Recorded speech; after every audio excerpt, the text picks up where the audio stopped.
Let's talk about somebody that should be in the running. I think Dean and I both absolutely know this, is the lead, who I just requested because they sent me an invite to participate in a press day with her, is Essie Davis, who's the lead in a new horror movie called The Babadook. Now, you guys out we there, watched this Friday night. Oh my God! You guys out there that hadn't heard of it before, possibly heard about it this week because William Friedkin came out and said, "This is the scariest movie I've ever seen," and he has no stake in the movie.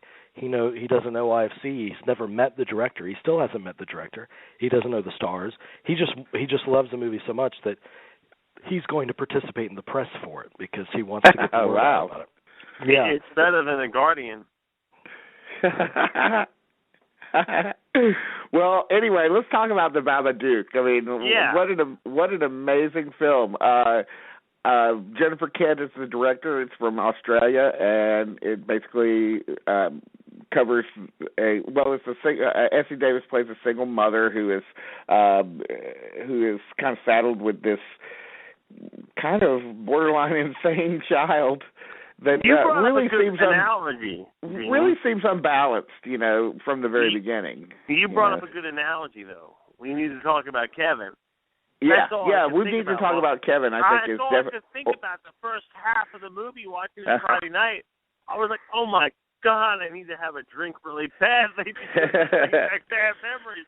Not that it's a bad movie, but it's also a good analogy, though. Well, but it also reminded me, too, of Little Children in a lot of ways, and the Todd Fields movie, in that it's really, of course it's a horror movie, and it is a straight-up horror movie, and it is very scary. Also very, rigidly designed in terms of its color scheme and everything. It's a widescreen scope movie, and it's also, it's not a movie with a surplus of, horror movie music in it, so that's also a very, very not a surplus of anything.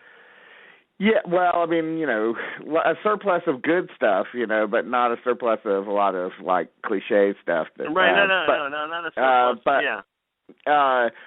But it's really a movie about being a single parent being overwhelmed, and or a parent in general. I mean, I do feel that it has a connection to Little Children and Kevin, simply because it's also not only about being overwhelmed, but just simply not being able to connect with your child. Yes. It reminded me of the connection is, but there's a very specific and we need to talk about Kevin. We're talking about not a child. This is what makes Kevin so provocative. It's not a child that turned bad through lack of nurturement or something. Right. The movie dares to say that maybe it was just a bad seed, or maybe there was just something transmitted in the remoteness of the mother to the child. It's very mysterious. There's no why till we need to talk about Kevin, which makes it even more disturbing. But the Babadook, there's a very specific reason why she might even resent her child.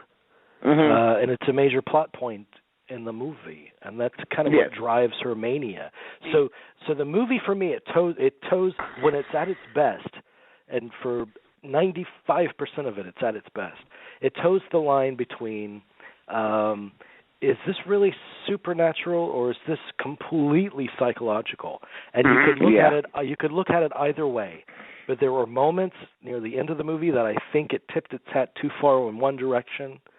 I agree. And I wish it hadn't, but it's in the scheme of things, it's like a minor complaint because most of it works so well, and there's very few horror movies that work that well. Yeah. Yes. You guys are gonna hate me. You guys are gonna hate me. You're gonna come up here tomorrow and chop up my body, which I welcome.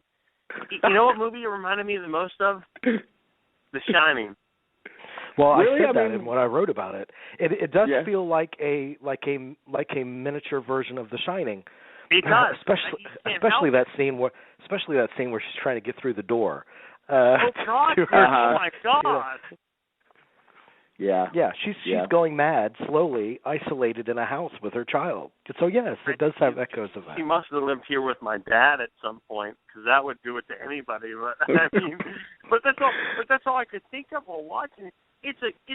I don't know if I agree with Freaking that it's the scariest movie, or whatever, but it works. It does something. It gets under your skin, and halfway through you're just like, oh my God, can I get my money back? Not because it's a bad film, because this is scaring the fuck out of me. I mean, you're just like, oh my God, couldn't we watch the stupid Australian apocalyptic movie instead of this? I mean, Well, I won't say that it's scary. It is a scary movie. Scary. It's not like it scared me like I was looking under my bed or anything. I think I'm beyond that point. But it is completely engrossing in a way that like the vast majority of horror films are not.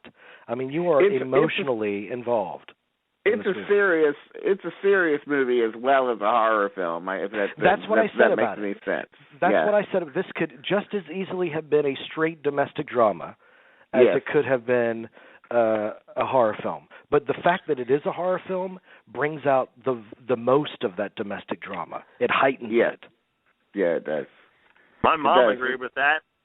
And Jennifer Kent, by the way, just won the New York Film Critics Award for the best first film of the year.